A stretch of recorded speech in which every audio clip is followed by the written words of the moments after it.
maker of man and woman in your own likeness, source of all blessing for married life. We humbly pray to you this day for Jennifer and Alexander, now united in the sacrament of marriage.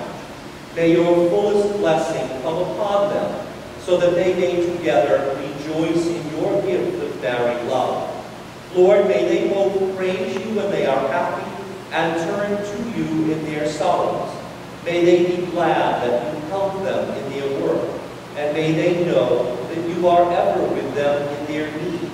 May they pray to you in the community of the faithful, the church on earth, and be witnesses of your love in this world.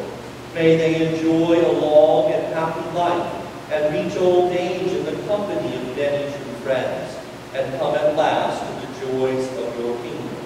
We ask this through Christ our Lord.